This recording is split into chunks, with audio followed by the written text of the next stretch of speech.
গরম ভাতে বিরাট বেচা।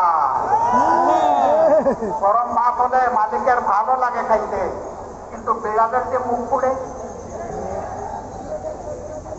যারা মদ্যপান রুবি লুটেরা, তারা এটা চাইবে না। বলবে যে তারা কারা? তারা আপনাদের সমাজের লোক। এই সমাজ থেকেই আপনাকে বাছাই করে দিতে হবে। আল্লাহ আসমান থেকে আল্লাহ বিভিন্ন পাঠাইয়া এবং গ্রামের মেম্বার বানাবে। এই মানুষের মধ্য থেকেই আল্লাহ পাক যে মানুষের সমাজের শৃঙ্খলা বিধান ন্যায় বিচার কায়েম করার জন্য আল্লাহ কাউকে না কাউকে দেয়। এখন আদালতে বসে আমাকে মাফ করবেন, আমি কাউকে কষ্ট দেওয়ার জন্য বলছি না, বাস্তব অবস্থা। আদালতে বসে একজন বিচারক যদি আদালতে বসে বিচারক যদি বলে আমি শপথপত্র রাজনীতিবিদ, তাহলে তার কাছ থেকে ন্যায় বিচার পাওয়া যাবে না।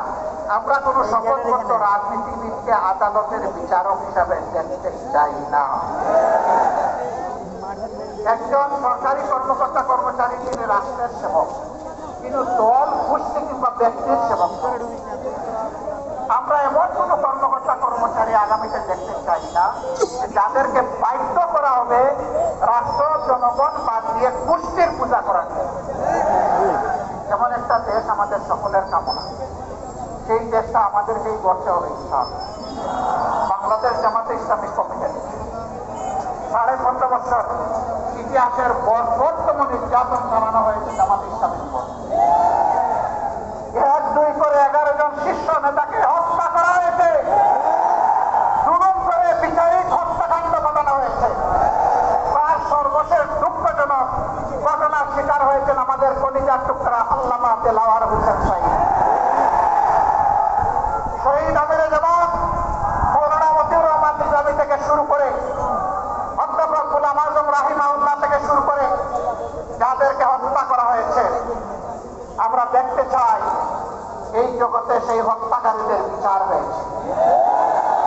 হত্যার পরিকল্পনাকারী, মাস্টার মাইন্ড, হত্যা বাস্তবায়নকারী, আদালতের দেশে যারা দুষ্ট রায় দিয়েছে তারা, যারা মিথ্যা সাক্ষী দিয়েছে তারা, ইনভেস্টিগেশন করতে গিয়ে যারা নাটক বানিয়েছে তারা, এদের কেউ যেন সেই অপরাধ থেকে রেহাই না পায়। সম্মানিত বন্ধুগণ, শুধু কি আমাদের নেতৃবৃন্দকে আর কর্মীদেরকে হত্যা করা হয়েছে না, এরা গোটা জাতিকে হত্যা করতে চেয়েছিল। সেনাবাহিনীর 57 জন কমিটির 64 দেশপ্রেমিক অফিসারকে নির্মমভাবে ক্ষমতায় আসার মাত্র 2 মাসের ভিতরে হত্যা করা হয়েছে। সিরিয়ার বাহিনীকে ধ্বংস করা হয়েছে, নিজেদের ক্ষমতায় যাওয়ার সিঁড়ি হিসেবে তাদেরকে বলির পাতা বানানো হয়েছে। এই সবগুলোর বিচার চাই। নিরীহ মানুষগুলো যারা জেলে বন্দী আছে তাদের সবার মুক্তি চাই। এটি আজহারুল ইসলাম, তিনি কিদুর সারে ছিলেন, তার বিরুদ্ধে 1.5 মাইল দূর থেকে অমাবস্যার রাতে তারে নাকি দেখেছি, এটাও সাক্ষী তার। এইরকম বাজে সাক্ষী, মিথ্যা সাক্ষীর মাধ্যমে, বাজে এবং মিথ্যা অভিযোগের মাধ্যমে যারা চলে গেছেন তাদেরকে ফেরত পাবো না। কিন্তু আমরা দেখতে চাই যে আজহারুল ইসলাম সাহেবের উপর এখন যেন ন্যায় বিচার করা হয়। সম্মানিত ভাই ও বন্ধুগণ, আমরা বলেছিলাম আমরা প্রতিশোধ নেব না, আইন হাতে তুলে নেব না। মহান রবের শুকরিয়া আদায় করি, 56,000 বর্গ মাইলের আমাদের 2.5 কোটি সহযোগী আল্লাহর মেহেরবানি চরম ধৈর্য ধারণ করেছে। কেউ বলতে পারবে না এত বড় পরিবর্তনের পরে তারা কারো গায়ে হাত দিয়েছে, কারো ইজ্জতে কান দিয়েছে, কারো কাছে চাঁদা চেয়েছে, রাজপথ অথবা ফুটপাত দখল করেছে, কোন ব্যবসায়ীকে হয়রান করেছে, মুক্তি দিয়েছে। আল্লাহর মেহেরবানি কেউ বলতে পারবে না। যে আল্লাহ তৌফিক দিয়েছেন, আবার মাথা নত করে সেই আল্লাহ শুকরিয়া আদায় করি আলহামদুলিল্লাহ। আমরা আমাদের ক্রোধকে পায়ের নিচে ফেলেছিলাম, আল্লাহর কাছে চেয়েছিলাম আল্লাহ এটা যদি বিজয়ের প্রাথমিক আলামত হয়, এখানে গোলামদের বান্দিদের অহংকার করার কোনো জায়গা নেই। সমস্ত প্রশংসা কেবল তোমার। তুমি যে 3 দফা কর্মসূচি দিয়েছ, বিজয়ের সাথে ওইটাই আমরা পালন করবো। আমরা তোমার প্রশংসা গাইব, আমরা তোমার পবিত্রতা বয়ান করবো, করতেই থাকবো।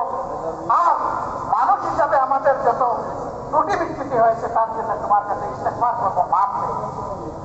আমরা আমাদের কর্মীদেরকে বলেছিলাম যে চেষ্টা করুন চোখের পানি দিয়ে খুশির সাথে আল্লাহ শুকরিয়া দেয়। আমরা বলেছিলাম কমপক্ষে একটা রোজা রেখে আল্লাহ শুকরিয়া দেয়। আমরা বলেছিলাম কমপক্ষে 2 রাকাত নফল নামাজ পড়ে বলেন ও আল্লাহ সমস্ত মেহরবানি তোমার, তোমার কাছে আমরা শুকরিয়া আদায় করছি, আর কারো কাছে নয়। আমরা বলেছিলাম নিজের তৌফিক অনুযায়ী অসহায় মানুষকে একটু সাদাকা দেন। আলহামদুলিল্লাহ দেশে বিদেশে যত জায়গায় আমাদের সহকর্মী শুভাকাঙ্ক্ষীরা ছিলেন তারা সবাই এই কাজ করেছেন। আমি আল্লাহ শুকরিয়া আদায় করি, আমাদের ভাই বোনদের আমি শুকরিয়া আদায় করি। বলবেন তাহলে এত বড় পরিবর্তনে কারো কি কোনো ভূমিকা নেই? কেন থাকবে না? 2009 সালের 26 ফেব্রুয়ারি পিলখানায় মায়েদের কান্না আল্লাহ শুনেন নাই? এখন পর্যন্ত তারা কাছে আল্লাহ দেখেন না? সামিউল মাসির আল্লাহ সব শুনেন এবং সব দেখেন। চোখের পানি দেখেন আর বুকের আহাজারি আল্লাহ শুনেন। তাদের থেকে শুরু করে আমরা দফায় দফায় আন্দোলন করেছি, স্বৈরাচারকে আমরা ওঠাতে পারি সত্য, কিন্তু আল্লাহ তাআলা 24-এ এনে তাদের দফা রফা করেছে। আর এই কাজটা সম্পন্ন হয়েছে আমাদের যুব সমাজ তরুণদের হাতে। আমরা এই বাবাদেরকে সেজে উঠে আমরা দোয়া করি আল্লাহ তাআলা তাদেরকে যেন আগামীতে এই জাতির এবং দ্বীনের খেদমতের জন্য কবুল করে। তাহলে জীবনও তাদের সার্থক, আখিরাতে তাদের সার্থক হবে ইনশাআল্লাহ। প্রিয় ভাইরা, কত দুঃখের কাহিনী আমাদেরকে সঙ্গ দিচ্ছে। আলেম ওলামা যারা মিম্বরে দাঁড়িয়ে আমাদেরকে খুতবা দেন, মেহরাবে দাঁড়িয়ে যারা ইমামতি করেন, আমরা যাদের কথা প্রাণ করে শুনি, আমরা চোখের পানি ফেলি, নিজেকে খুঁজে পাওয়ার চেষ্টা করি। 2013 সালের 5ই মে শাপলা চত্বরে তাদের সাথে কি আচরণটা করা হয়েছে। এই আলিম উলামাকে রাতের অন্ধকারে চতুর্দিকে আলো নিভিয়ে তারা ব্রাশ ফায়ার করে কতজনকে যে হত্যা করেছে আল্লাহ ভালো জানে। তাদের লাশটাও পরে পাওয়া গেল না। পাওয়া যাবে কেমন? দুষ্ট সরকারের ভ্রষ্ট এক মন্ত্রী, সে এই 24-এর পতনের মাত্র 60 দিন আগে বলল বাড়াবাড়ি করবেন না, 13 সালের 5 মে শাপলা চত্বর ভুলে যাবেন না, রাত্রে 12টার পরে আমরা সবগুলাকে সাফ করে দিয়েছিলাম। একজন বলেছিল না এই কথা, বাবাজি এখন তুমি কোথায়? তাদেরকে সাফ করেছিলে, আল্লাহ তাদেরকে খোলা আসমানের নিচে এখন জায়গা করে দিয়েছে। তুমি এখন কোথায়? কোন জঙ্গলে লুকিয়ে আছো? কোন গর্তে তোমার অবস্থান জাতি এখন জানতে চায়। আল্লাহ এই জমিন থেকে তোমাদের সমস্ত ইজ্জত সাফ করে। এখন বিভিন্ন জায়গায় তোমরা পালাচ্ছ কেন বাবারা? এটা না তোমাদের মার দেশ না বাবার দেশ? আমরা না তোমাদের দাস এবং প্রজা? তোমরা না দেশের মালিক ছিলা? তো মালিক গুলা কোথায় গেলা? আসো সাহস করে। তোমরা যাদের উপর সবচেয়ে নিকৃষ্ট আচরণ করেছ, তোমরা সাক্ষী, জগৎ সাক্ষী, মাবুদ সাক্ষী, তাদের একজন মানুষ এই দেশ থেকে পালানোর চেষ্টা করেননি।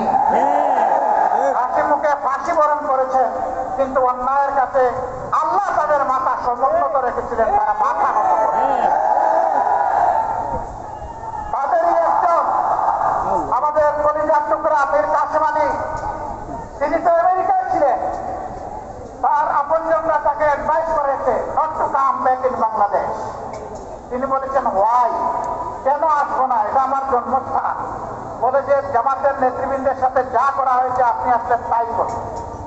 তিনি বললেন আমি দুটি কারণে আসবো।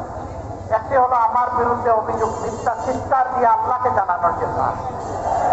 আরেকটি কারণে আমি আসবো, এটা যদি শাহাদতের পথ হয়, আল্লাহ যেন আমার নেতৃবৃন্দের সাথে আমারও শাহাদতটা কবুল করেন, এই জন্য আমি এটা মুমিনের বুক, এটাই মুমিনের চোট, এটাই মুমিনের কলিজা, এটাই মুমিনের হৃদয়, এটাই মুমিনের ঈমান, এটাই মুমিনের আত্মা।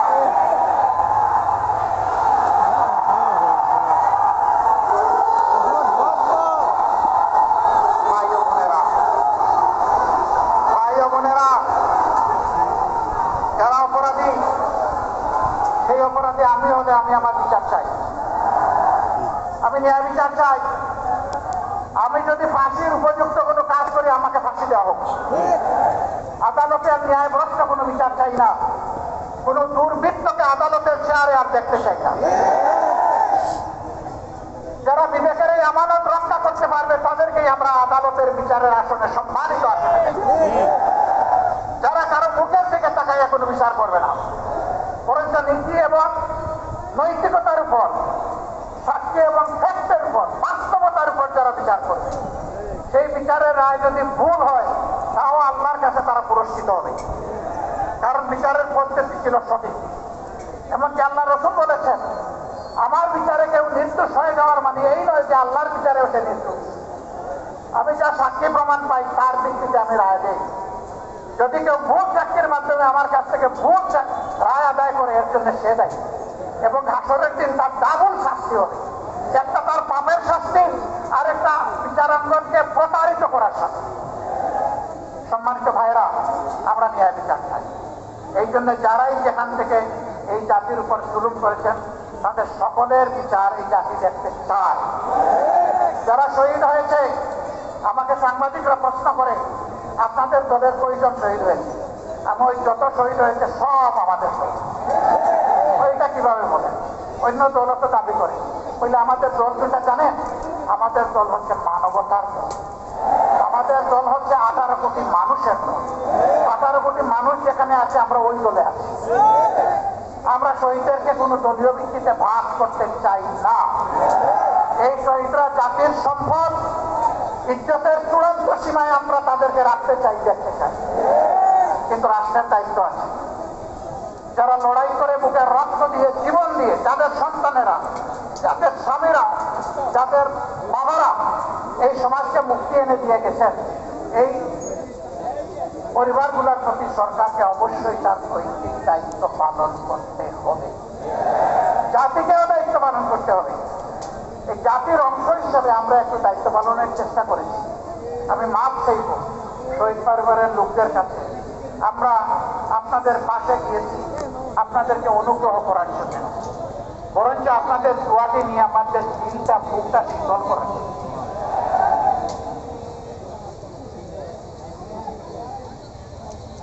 আপনারা আমাদের অহংকারের পাত্র, আমাদের মর্যাদার পাত্র, আমাদের সম্মানের পাত্র।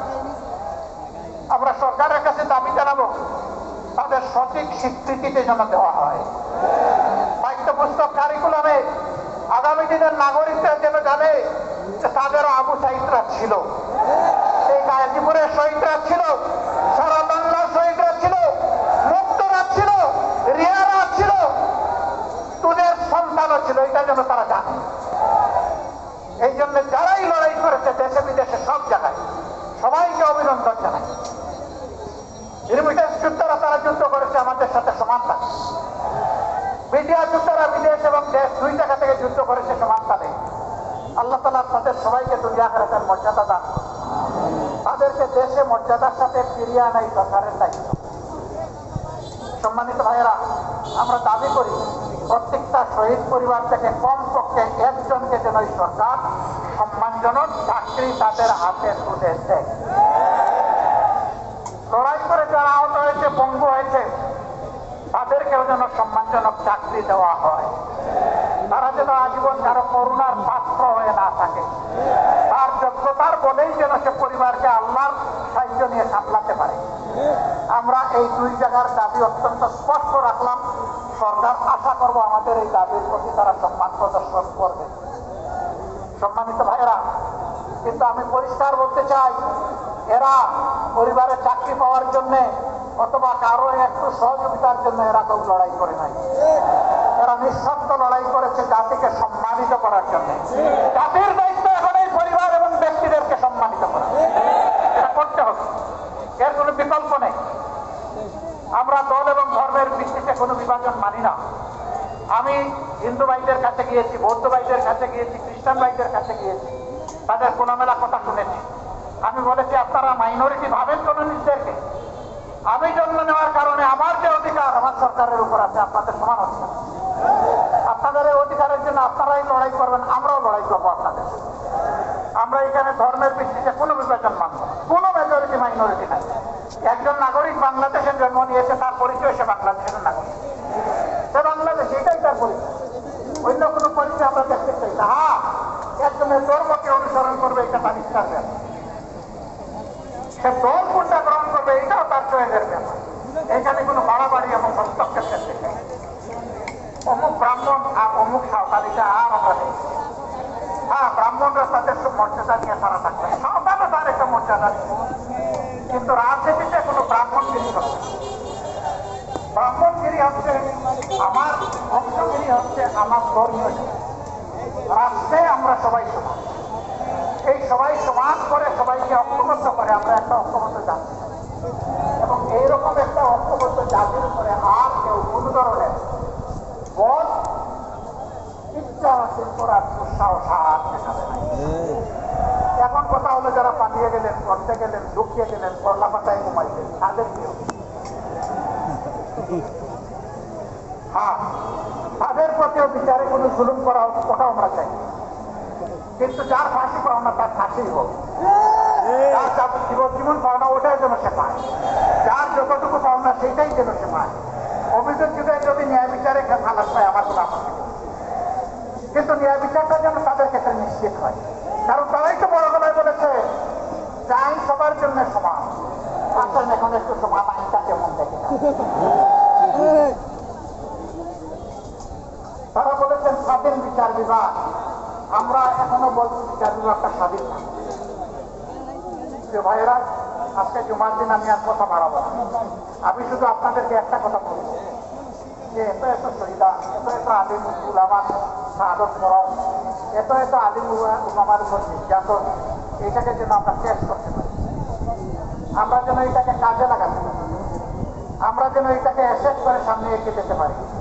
বাংলাদেশ জামাতে ইসলামী আমি যা বললাম এইরকমই একটা দেশ করতে চাই।